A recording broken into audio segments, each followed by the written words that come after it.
қарсы алыңыздар. Айжұлдыз Адайбекова. Жанар Айжанова арқылы көп нәрсе, бірталай нәрсені істетіп аламын. Нақты сен өзің кімсің? Қатты кетпей ақ қойып негізі. Ертең сен тұрмысқа шыққан кезде Кәдімгі жаныммен жақсы көрдім. мұрнына дейін өзінен айнымайды ғой. Менің мұрным тұшық емес. Бағдарламаға қызыңызды шақырғаныңыз ұят енді.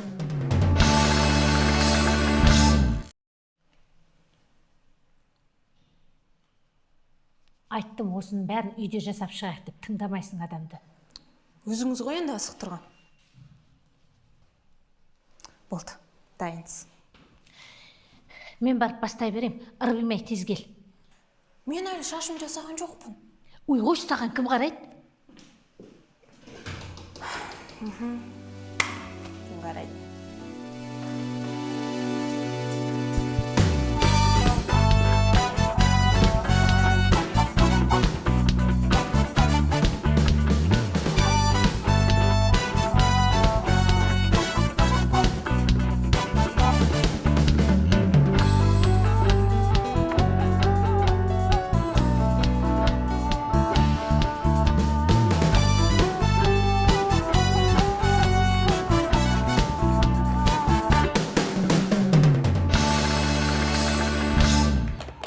Тату-тәтті отбасы болу үшін үш-ақ нәрсе керек.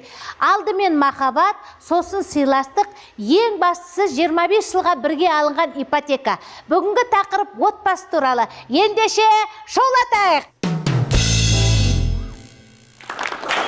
Отбасы финансовый пирамида сияқты. Сені атанаң тартады, сен әйеліңді тартасың, әйелің қайын жұртты тартады, екеулерің балаларды тартасыңдар. Сөйтіп біраз уақыт өткеннен кейін немере шөберелі болғанда пассивный доходқа шығасың. Осы пирамидада әр адамның өз міндеті болады. Мысалы, анасы баласына дүние есігін ашып беретін болса, баласы анасына Instagram ашып береді. Ал әкесі банкінің аузын ашып береді. Отбасындағы әкенің тағы бір міндеті ақша табу. Әйелінде міндеті ақша табу. Бірақ күйеуінің тық қойған ақшасын табу. Негізі отбасының тату болуына екі жақтың да қатысы бар. 50% әйеліне байланысты, қалған 50% енесіне байланысты.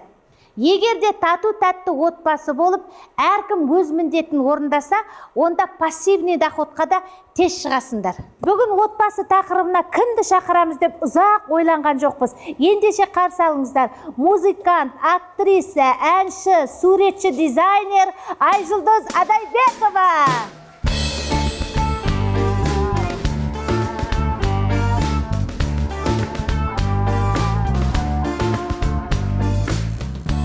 Ал, қалың қалай? Жақсы, мам, өзіңіз қалыңыз қалай? Жақсы, шүкір, аманбыз. Қайдан келе жатсың? Мен үйден. Үй жинап кеттің ба? Жинадым бәрін. Құдай, жаным, өзімнен айнымайды ғой. Аумайды ма менен, ұқсай ма?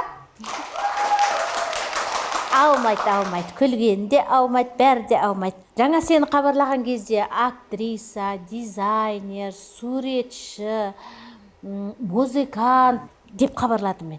Нақты сен өзің кімсің? Өзің мамандығың кім болғың келеді? Негізі бірінші орында мен музыкантпын. Себебі мен 10 жыл Күләш Байсейітова атындағы дарынды балаларға арналған музыкалық мектепті бітірдім, оқыдым. Екіншіден мен бір ғана бағытта жүретін адам емеспін. Яғни мен білемін, сеземін қолымнан бірнеше зат келетін, яғни сол бүкіл бағытта алып жүруге тырысамын. Барлығы да ұнайды өзіме. Жоқ, сен сонда болашақта музыкамен айналысқың келе ма? Әлде дизайнер боласың ба? Бірнеше бағытта жүрсем де таңғалмаңыз, мама. Жарай, түсінікті. Енді мына актриса Айжұлдыз жайында сөйлесейікші. Сен бірнеше тарихи киноларға түсіпсің, сериалдарда ойнапсың, тіптен клипқа да түсіп үлгеріпсің. Шыныңды айтшы, сериалда менің қызым болып түсуге ұсыныс алған кезде қалай қабылдадың? Біріншіден, мен негізі екі ойда болдым. Себебі біріншіден ойладым, халық айтады, Жанар Айжанованың қызы болғаннан кейін ол міндетті түрде сериал болсын, проект болсын, өзіне тартады деп айтады ғой міндетті түрде. Бірақ ол жағын қойдым. Екіншіден, мен шынымен де Жанар Айжанова профессионал екеніне көзім жетті. Себебі уақытымен келеді, бір берген тексті бір қарайды да болды, тарсылдатып барлығын ойнап шығады. Соның барлығын мен практика жөнінде қарап, өзіме керек заттарымды алып, яғни өзіме де бірталай нәрсе үйрендім, шыны керек. Жанар Айжановамен бірге ойнаған қызық. Рахмет. Демек, өзіңе тәжірибе жинақтадың дейсің, е? Иә, жинақтадым. Бұл біріншіден, екіншіден ең жақсы жағдайдың бірі. Керек кезде ештеңе айта алмаған кезде мен Жанар Айжанова арқылы көп нәрсе, бірталай нәрсені істетіп алам. Кімге істетіп аласың? Айтпаймын оны сізге. ГАИ тоқтатқан кезде Жанар Айжановаға звондайсың ба? Қатты кетпей ақ қойып, негізі мама. О жағына бармай ақ қойып па? Бармай ақ қойып, осы жерден тоқтаймын. Ал сен сериалда сценарий бойынша үйге қайтып келген қыздың рөлін ойнадың, е? Сол кезде күйеу балаға да Жанар Айжанова Майра апай болып ойнаған кезде қатты ұрсып жатты. Қызына да қатты айтып ұрсып жатты. Ал шын өмірде ертең сен тұрмысқа шыққан кезде күйеу балаға мамаң тура сол сериалдағыда айқайлап қатты ұрсады деп қорықпайсың ба? Қорықпаймын. Себебі мен білем өзім мамам қандай екен. Сол себептен түк те қорықпаймын. Ал сол жұрттың бәрі айтып жатады, сериалда сіз өзіңізді ойнайсыз, қатты ұқсайсыз деп. Сенің көзқарасыңмен сериалдағы Жанар Айжанова мен үйдегі Жанар Айжанова қаншалықты ұқсайды? Ұқсайды, ұқсамаса қаншалықты ұқсамайды? Ажыратып айтып бере аласың ба? Сериалда немесе көптеген проектіде менің ойымша Жанар Айжанова өте ашық, көңілді, қай жерде жүрсе де әйтеуір айқайлап, шулап, өте көңілді жүреді. Абылай шын өмірде Жанар Айжанова өте менің ойымша білімді деп ойлаймын. Себебі күні-түні бос уақытын кетірмей, яғни бос уақытында ол кісі кітап оқиды, ол кісі өзіне жайлы музыкаларды тыңдап, демалған жақсы көреді. Жарайды, Айжұлдыз. Мен айт дегеннің бәрін айттың. Енді шыныңды айтшы, өз ойыңды айтшы, өз ойыңды айтшы. Осы уақытқа дейін өз ойыңды айтатын кезге келдің. Айтайыншы. Жарайды, қалжыңдап жатырмын. Құдай жаным ау, қалжыңдап жатқаным ғой саған. Қазір мен ойыма тағы бір сұрақ келіп тұр қазір, Айжұлдыз, соны дер кезінде қояйын. Мысалы, біздің өнер адамдарының көбіне балалары былай деп айтып жатады, өкпелерін айтып жатады. Біз барымызша қолымыздан келгенімізді істеп, музыкалық сауатымыз бар, немесе актер болсын, кино саласында тым жақсы дүниемізді шығарып жатсақ, біздің істеген нәрсемізді жоққа шығарып тастайды. Ой, анау әкесінің арқасында, немесе шешесінің арқасында жүрді. Сенде сондай жағдай болды ма? Мысалы, оқып жатқан жеріңде, жүрген жерінде, қойшы сен шешенің арқасында, мамаңның арқасында жүрсің, білеміз ғой дегендер болды ма? Қаншалықты сен өкпеледің сол кезде? Бұл шынымен өте қиын нәрсенің бірі, себебі барлығы шыны керек солай ойлайды. Ал негізі егер бұлай жеке тұлға ретінде алып қарасақ, шынымен де әр осындай проблемамен кездесіп жүрген мысалы адамдар, көп балалар, негізі бұлай оларды жеке алып қарасақ, шынымен өзінің еңбектері зор. Себебі әр адам ол, енді жұрт айта береді шыны керек. Мамасының арқасы деуі мүмкін, папасының арқасы деуі мүмкін. Бірақ кейбір кезде кішкене осы негізі дұрыс қойылған сұрақ деп ойлаймын. Сол балалардың ішінде мысалы Әли бар, е? Әлимен бірге оқыдыңдар. Диас бар, Нағима апайыңның баласы. Басқа да актерларына, жүрген актерлардың белгілі жағы, өнерде жүрген Мезі Қарағайда атақты апайлардың, ағайлардың балалары бар. Солармен араласасың ба? Қайсысымен араласасың? Қаншалықты? Оларда да бар ма осы проблема, айта ма? Айтады оларда да бар. Тура сіздің айтқаныңыздай, бізді жалпы қандай салада жүрсе де, қалай көтерілсе де, бұл тек өзінің ата-анасының арқасы деп айтады, мысалы. Ол да рас, ол да бар, бірақ бір жағынан өздерінің еңбектері бар екенін ұмытпау керек, менің ойымша.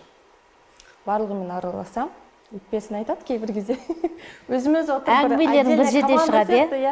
Әңгімеміз жарасып, отырып сөйлесеміз. Біз бұлай тек жолын көрсетіп, музыкалық мектепке апарып, жетектеп кіргізгеніміз болмаса, 12 жыл, 13 жыл өздері оқып шықты. Мысалы, өз басында мен бір ретте мектепке барып, осы баланың проблемасымен, жұмысымен не бір баға қойып қойшы деп барып көрген жоқпыз. Әйтеуір балалар өз жетелеп келе жатыр. Бірақ шыныңды айтып, ақтарылып, шынайы сөйлеп отқаныңа үлкен рахмет. Танымал болғың келеді ме? Онда тыңда. Сәукелегей фотоға түс, бетіңе тату салып түсініксіз рэп оқы, бір түрлі клип түсір. Бос плакатпен алаңға шық. Тендермен айналысып, Абайды блогер деп ата. Сайлауға түс. Немесе жай ғана бір жұлдыздың баласы бол.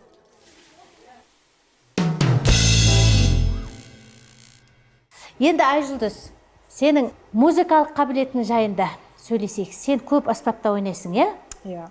Даяу үйде ойнағанда кейде адамның миын шаршатып жібересің. Мазамды аласың. Мен ба, ана көршілердің мазасын аласың. Мен сені бір-ақ аспапқа бердім. Бірақ сен бірнешеу меңгеріп шықтың. Сіз негізі мені фортепианоға берген адамсыз ғой. Кейін өзімнің желанием ашылып, мен духовой, яғни үрлемелі аспапқа көшкенді жөн көрдім. Маған өте қызықты болып, бір жағынан өзім кәдімгідей жаныммен жақсы көрдім. Және де қызық нәрсе айтайын. Құдай қаласа, 3-ші рет тағы көршілер ауырсайын деп жатыр. Ауысайын деп жатыр? Неге? Тағы мазасын алып жүрсің ба? Иә, қызыңыз музыкант болса осы. Мен саған айттым ғой, түнгі 11-ден кейін мазасын алма деп. Шабытыңды шақырмай түнде тұра тұрсайшы. Жалпы бізде шабыт дейтін сағат 10-дан кейін келеді ғой, мам. Өзіңіз сағат 11-де кейбір кезде домбырамен ән айтып отырасыз ғой, ештеңе демеймін ғой, мам, сізге. Ол менде ертең концерт деген күні домбырамен айтамын. Ол репетиция, шабыт емес. Мен айтқан өлеңді есіме түсіремін. 11-ден кейін білесің мен кітап оқитынымды. Сен мен айт дегенді айтсайшы, не? Бүкіл сырыңды айтып. Келістік қой үйде, айт дегенді айт, басқасын айтпа. Ымға түсінген, дымға түсінбейді. Қошемет көрсетіп қойыңыздар. Ал енді Айжұлдыз, сен үрлемелі аспапта ойнайтын болғаннан кейін өзің білесің, үрлемелі аспапты ауызбен үрлеп ойнау керек. Ал енді бүгін шоу болғаннан кейін сол үрлемелі аспапты басқаша ойнауға бола ма? Басқаша ойнауға болады. Онда алып келдің ғой аспабыңды. Алып келдім. Ал студияға алып келіңіздерші Айжұлдыздың аспабын. Ал. Бұл енді қандай аспап, таныстырып қойма көрерменге. Бұл блок флейта аспабы. Ал, мам, рұқсат болса. Ал, көрейік, қалай ойнайтынын. Сіз дайынсыз ба? Мен дайынмын. Маған да қызық болып тұр, қалай ойнайды екен. Көрейік. Ал, кеттік.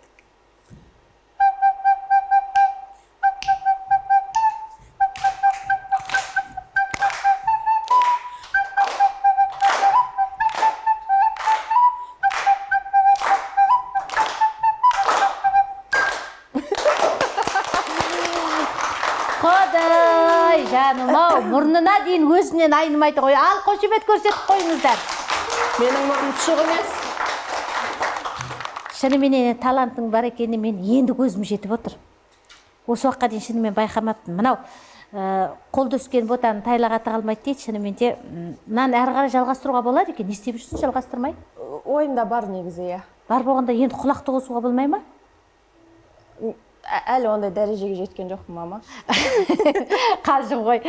Ал, Айжұлдыз, жарайды, сені музыкалық рахмет. Аспабыңды алып келгеніңе, актриса екенді білдік, әнші екенді білдік.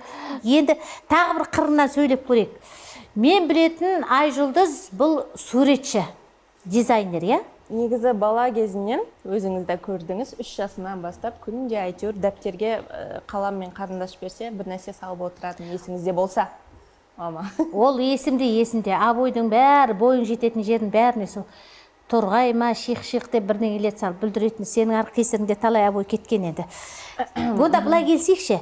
Мен қазір саған қанеке алып келіңдерші менің.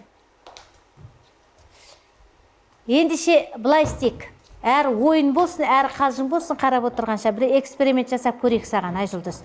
Сен мен бір шумақ өлең айтып болғанша, менің суретін салып бере аласың ба? Көрейін. Бір ары кетсе жарты минут, 30 секундтың ояқ бұяғында сала аласың ба? Салып көрейін, өзіме де қызық болып тұр негізі. Қызық болып тұр ма? Онда бастайын. Мен бір шумақ өлең айтайын. Бастадым деп айтыңыз, үлгермей. Бастаймыз. Мені 3-ке дейін салайым, сол кезде бастайсың. 1, 2, 3. Шығады қыздар үйден, дегендің ай, немесе мен келдім деп, дегендің ай.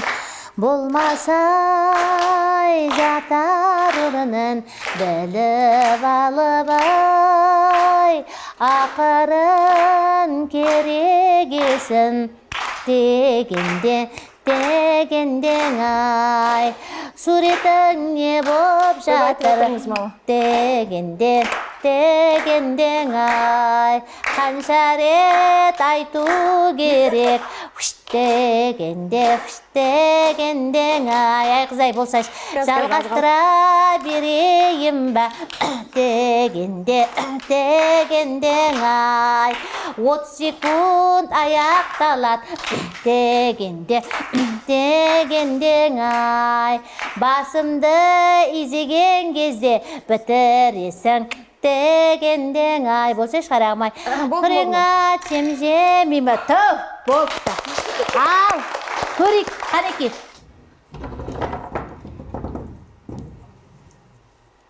Ай, мынау кім? Енді 30 секунд кішкене аздау ғой, мама. Ұқсай ма? Керемет, керемет. Қалжың қой, дегенменен әйтеуір шаштарыңды бұлай келтіріпсің. О, шіркін-ай, мен бүгін рахаттанып отырмын. Сен менен мақтанып, суретші, әнші екеніңді айтып, армансыз мақтанып, бір рахаттанып отырмын осы. Енді сен дизайнер болғаннан кейін күнделікті мына жүріп көшеде кетіп бара жатқан кез келген адамның киіміне көп мән беретін шығарсың. Енді сенің мамандығың ғой, әсіресе мына жұлдыздардың киімдеріне. Сол тұрғыда мен қазір саған бір ойын ойнайық. Қазір экраннан жұлдыздардың суреті шығады, бірақ беттері жоқ. Сен солардың киіміне қарап, қай жұлдыз екенін білу керексің. Түсінікті. Келістік па? Келістік. Онда экранға назар аударайық. Киіміне қара. Киімінің мына стилі қандай? Негізі классика бұл кәдімгі. Классика. Саусағына қара, кім солай? Өлең айтатын. Білмеймін не екен, жүрегім. Пиджак. Жүрегім сезіп тұр. Менің ойымша бұл Қайрат Нұртас. Қайрат Нұртас. Дұрыс. Шынымды айтайын, негізі бұл суретті мен бұрын инстаграмнан көргем, сол үшін көріп қойғансың. Демек, жұлдыздарды бұрын қарап жүресің. Ал, мынау кім танымал? Мәссаған. Көйлегі сондай қысқа, креатив, батыл, қорықпайтын. Қазақстанда мұндайды анау-мынау қыздар кие бермейді, өйткені бізде білесің ғой, комментарий қалай жазатын, ұят деген сөз бар. Ұятқа қарсы ағып келе жатқан қорықпайтын батыл қыз кім анау? Менің ойымша бұл Кәмшат Жолдыбаева, я? Қайдан біліп отырсың мынаның бәрін? Мен айтқан жоқпын. Ал, мынау кім? Өзінен пиджагы үлкен, өзі арық. Өзі арық, пиджагы өзінен үлкен. Шынымен классикалық стиль. Бұл кім екен? Сен менен құрдас. Төреғали Төрәлі? Жоқ. Димаш Құдайберген? О, әрине Димаш. Біздің ақ Димаш. Қатарсыңдар ғой. Ал енді мынау. Бұл енді қиынырақ. Менің ойымша бір 91-ның балаларының біреуі, я? Енді қайсы? Менің ойымша Зак, немесе Азамат. Эйзи ғой, я? Эйзи, я. Дұрыс. Өздері білет енді. Ал мынау кім? Неге күрделі болып жатыр, бірінен соң бірі, мама? Енді сен дизайнерсің, киімнің стиліне қара. Мына стилді баскаменен негізі жасы келіп қалған адамдар. Сен кимесең де біз сияқтылар ана-мына жерді көрсетпешсің. Менің заманымның әншісі, оның да баласы әнші деп қояйын. Подсказка бұл Мақпал Жүнісова емес. Тағы да подсказка бар ма? Нағима емес. Айгүл Иманбаева? Айгүл Иманбаева? Айгүл баскаменен көп кимейді, ол жас қой, мен замандасым емес қой. Баласы бәрі ән айтатын. Роза Рымбаева? Әрине Роза Рымбаева. Енді айтып отырмын ғой саған. Ал енді келесі кім екен? Мен білмеймін. Мүлде білмеймін. Бірақ бұл суретті өзім түсіріп, яғни инстаграмға өзім салдым, бірақ кім екенін білмеймін. Қалжың. Бұл әрине Айжұлдыз және Жанар Айжанова. Қошеметтеріңіз дұрыстапты дегенменен, я? Айжұлдыз, уақыт бөліп келгенге үлкен рахмет. Қазір енді мына светофордан өтер кезде байқап өте. Жасылға өтем ғой. Сосын жасылға өт, әрине, қызылға өтейін деп бердім. Сосын үйге барғаннан кейін үйді жинап, дұрыстап, сосын ана тамақ пісіре бер. Мен қазір хабар біткеннен кейін келем, я? Кешегі етті пісірейін ба? Оны сен шығармай кеттің ғой, Маражентте. Кешегі ана, я. Соны жасаймыз. Пельмен жасай салшы. Мен барғанша дайын бол. Жақсы, рахмет. Бүгін бізде қонақта болған Айжұлдыз Адайбекова.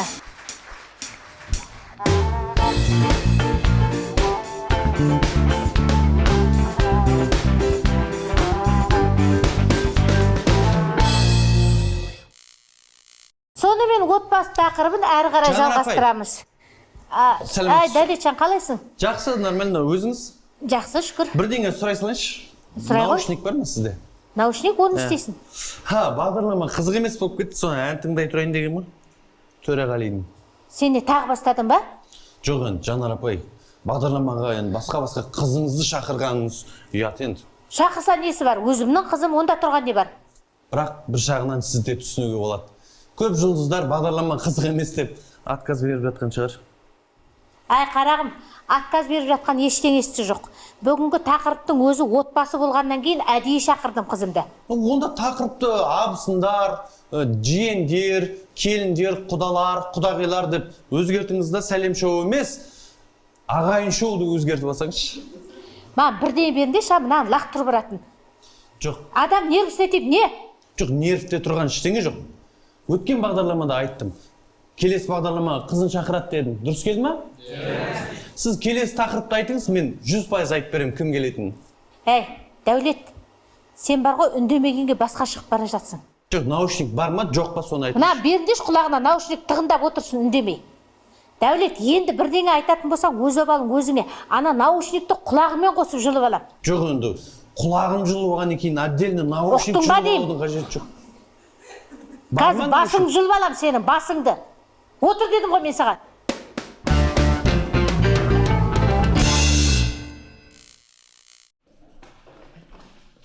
Ай, Жұлдыз, сен жа сыйлық беруді ұмытып кеттің ғой, алып келдің бөзі?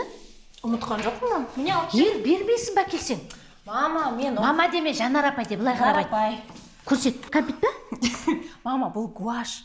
Бұл менің өзімнің салған суретім және арнайы сәлем шоудың көрермендеріне осыны сыйлыққа беруге жөн көрдім, мам. Жанар ханым. Рахмет. Ендеше біздің каналға жазылып, қызықты комментарий қалдырған көрерменге міндетті түрде сыйға тартамыз. Сен болдың ба? Қазір үйге қайтасың ғой. Светофорды байқап өт, иә? Жаймен өт. Мен кеттім, жақсы. Жарайды, мам.